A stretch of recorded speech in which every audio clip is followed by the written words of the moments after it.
Their traffic and news updates online at 560theanswer.com. Listen to AM 560 The Answer online at 560theanswer.com, on the AM 560 mobile app, on your Alexa-powered smart speaker, and on TuneIn, iHeart, and on Odyssey.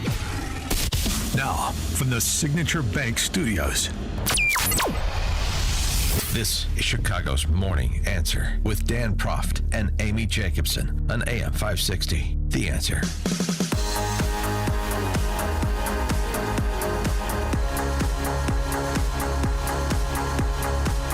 Top of the morning, Dan and Amy. Venture capitalist David Sachs had a conversation with our colleague Hugh Hewitt about the war in Ukraine to repel the Russian invaders. And he provided one perspective on how we got to this point, how things are going, and where things should go. And now, David Sachs is not your typical dilettante from high finance wading into political waters. He actually has a fairly good understanding, whether you disagree with his geopolitical assessment or not, has fairly good understanding, historical background on the region. So he knows a little bit about what he's talking about, more than a little bit. Even if, again, you don't share his conclusions about American policy leading up to the Russian invasion and American policy since. Here's his version of how we got to this point.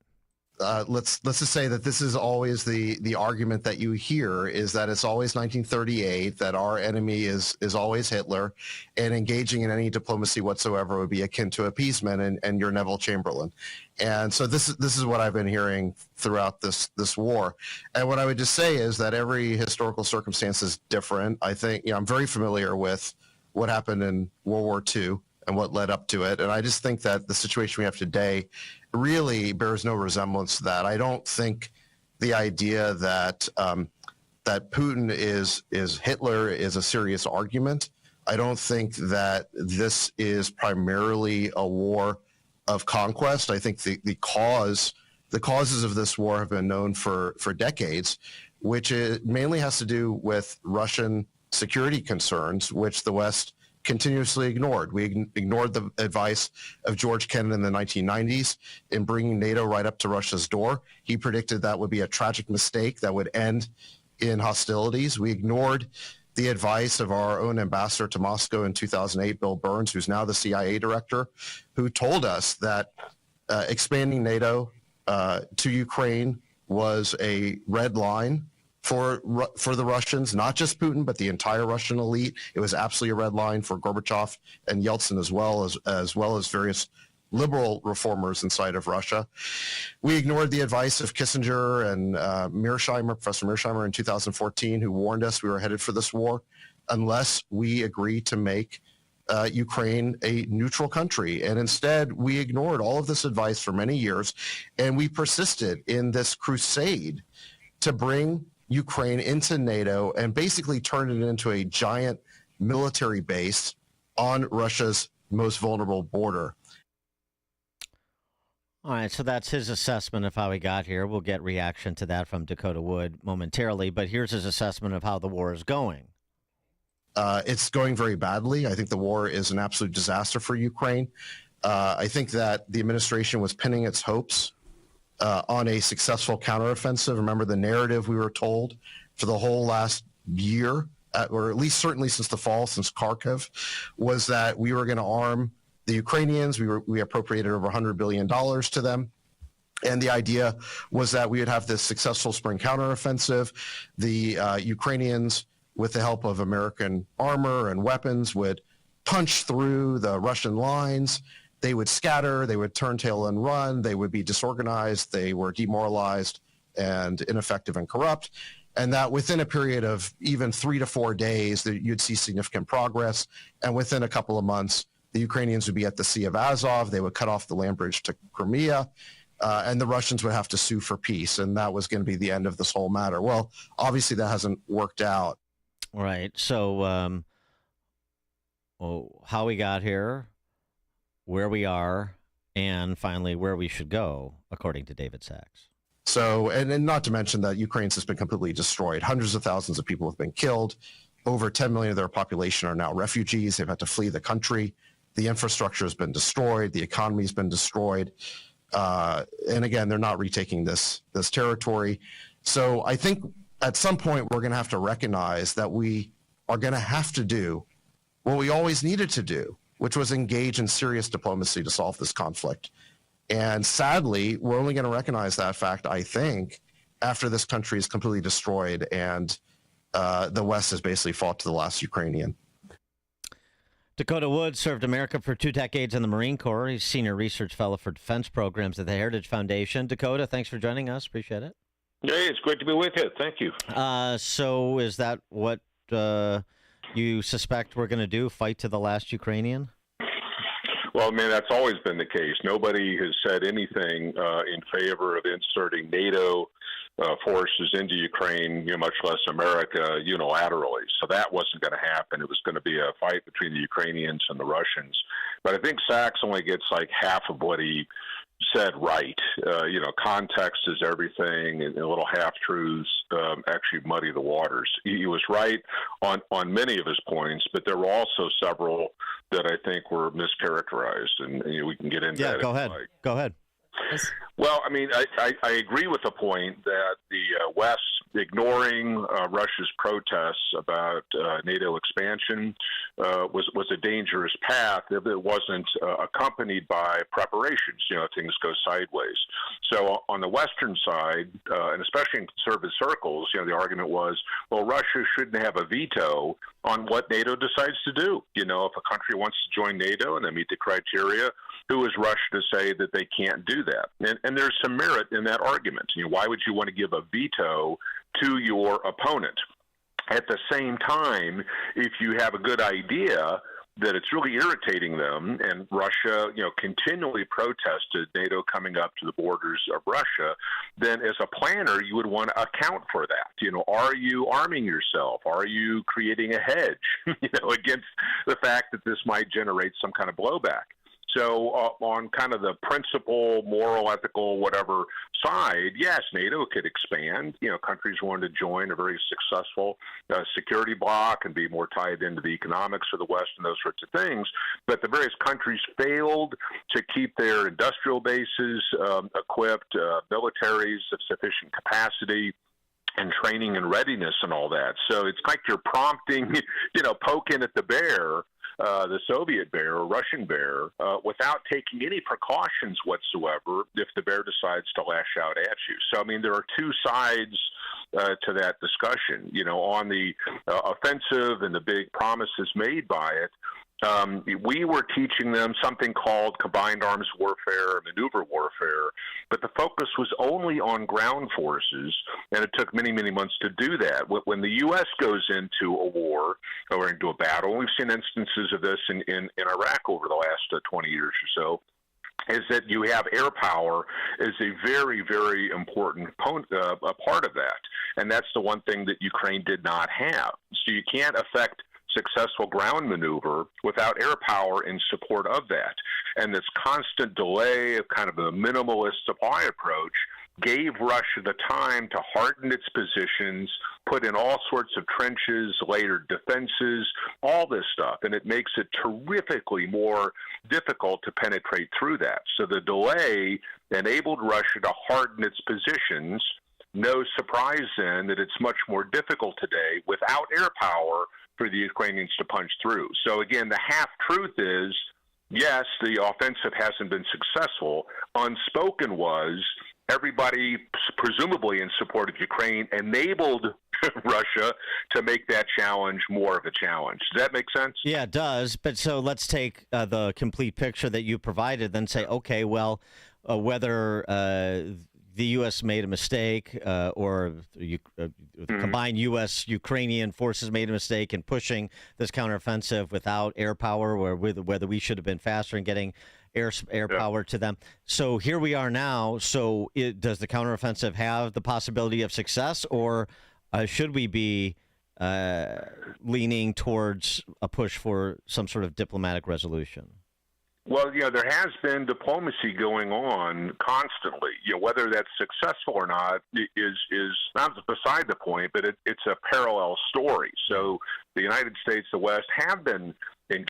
Putin has shown no desire whatsoever. I mean, his objective is to seize as much of Ukraine as he can, both for the motherland, Empire Russia, not the Soviet Union, improving Russia's view from the world, toward Russia. Is it a major power? Is it in decline? All those sorts of things. Personal aggrandizement, etc., as well as making a statement to the West that don't mess with me because this is going to be the consequences. So he had no desire, regardless of any diplomatic overtures. What Sachs and others are now talking about is, well, the game is up. You're not going to be able to make success, so all you can do is negotiate, which means Ukraine gives up the territory that is currently being held by Russia, and then what are the consequences of that? You have a rump Ukraine that's been dramatically devastated. So by both paths, the argument I'm making should have been more aggressive early on, more coordinated, et cetera, and his path of, well, it was all doomed to failure. You can still get to the same point. What do we do today? And I think today it is a very difficult prospect to think that Ukraine is going to win anything without continued U.S. support. So if the support from the West dries up, Ukraine will have no option but to negotiate a settlement, which means it loses about a third of its country. So we go back to the original argument, is the West prepared for that, right? For a Russian win in Ukraine, a couple of 3 years to rearm, and then what's next? Because, more Ukraine, Moldova, perhaps, parts of Romania, Georgia, does you go into the Baltic states?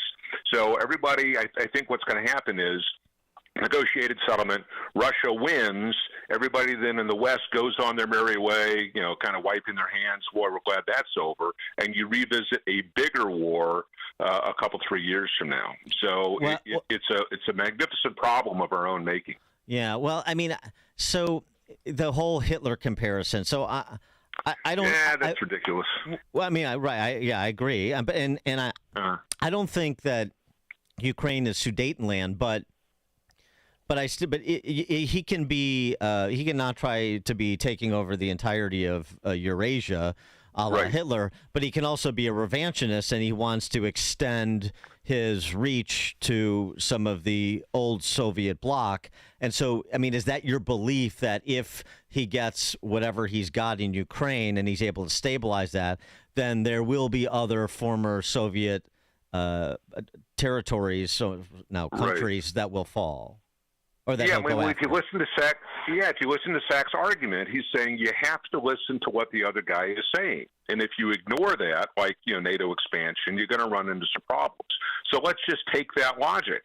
What has Vladimir Putin said during his entire time in power? He yearns for the old Russian Empire. Yeah. He says that the dissolution of the Soviet Union was the greatest geostrategic mistake in modern history.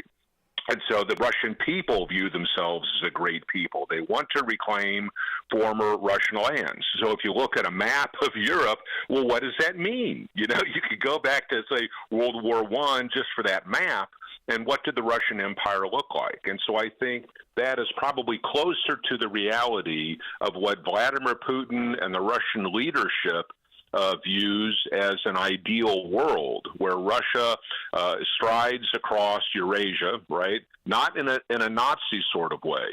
This isn't Hitler. I agree with that. That's not the case. But if you look at Russian empire and influence and power and all those sorts of things, it can only lead you to the conclusion that he will try to nibble away or grab when he can parts of the old Soviet system, which was kind of a mirror image of the Russian Empire, and we will have not seen the last of these battles. Well, do you think this is going to be a 100-year war? It's really hard to predict, and I'm not dancing around it. People respond to stimuli, right? So you don't have any problem in your daily life, even if there are other problems going on in the rest of the country. Look at the liberal cities with all of a sudden migrants showing up in buses, right? It wasn't a problem, border security, until all of a sudden you've got people on your doorstep. So when problems really confront you personally, that's when you are stimulated or incentivized to respond to that. So the idea of a 100-year war, and we've talked about this on China and other sorts of things, that's like a trend line that's uninterrupted. But if Russia wins, rearms, and you start seeing additional problems, maybe Germany finally gets the message that Poland has already gotten. Poland is leading the way and getting more muscular and serious. The Baltic states are there. We've joined Finland and Sweden because they're now very, very concerned. But you don't see the same concern in Germany and Spain and Italy and Greece and France and countries farther away. So if you look at Japan vis-a-vis China, Japan is doubling its defense budget because it finally understands that China poses a threat to Japan. So we'll just have to see how this plays out and whether countries in Europe are incentivized to get serious about defending their own interests. Speaking of our border and how uninterested we are in defending it, roughly 18,000 illegal migrant encounters of Chinese nationals between October 22 and July of this year. That's compared to less than 2,000 in all of fiscal year 2022. So that's a pretty big surge.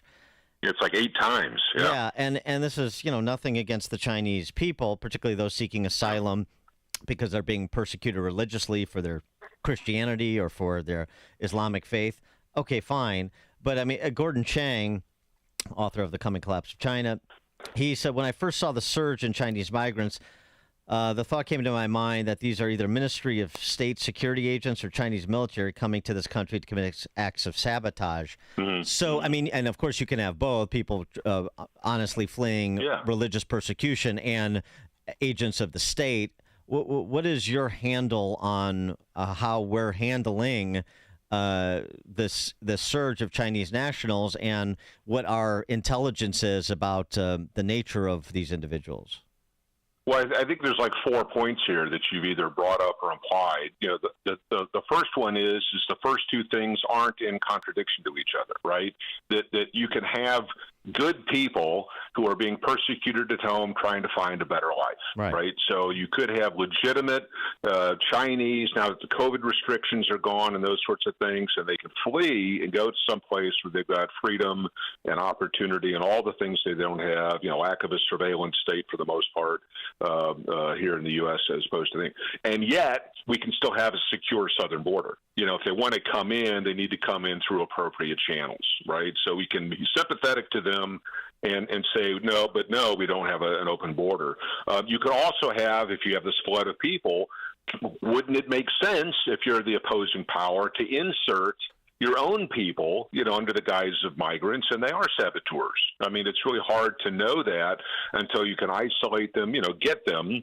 What is our capture rate on the southern border, have the right person interrogate them, and then try to get the actual story going on. Are they spies, saboteurs, agents on behalf of China? So you can have legitimate inflow of people with a criminal element mixed into that. And then as far as how we're handling it, very badly. I know that you've already seen the stories about the Biden administration selling off the materials that were originally assembled by Trump, to build some kind of a barrier, a wall. So, the stuff, taxpayer monies, wall building material, the Biden administration stops the construction and now is selling off that material on the open market for pennies on the dollar. So the Biden administration has zero interest in securing our border from either legitimate, let's how we say, illegal immigrants coming in to try to find a better life, right? Even though they're doing that illegally. And these threat vectors, not just Chinese, but individuals from the Middle East, from Central Asia. You have no idea who's coming across. I mean, we can't even stop fentanyl coming across or human trafficking. So the idea of a saboteur coming through would seem to be a pretty easy task on the part of our enemies. Chilling. Dakota Woods served America for 2 decades in the Marine Corps, senior research fellow for defense programs at the Heritage Foundation. Dakota, thanks as always. Thanks so much. Thank you. And he joined us on our turnkey.pro answer line. This is Chicago's Morning Answer. Your show keeps me alive during the week. There's nobody I'd rather listen to between 5 and 9 in the morning than you guys. On AM 560, The Answer. Hey, everybody.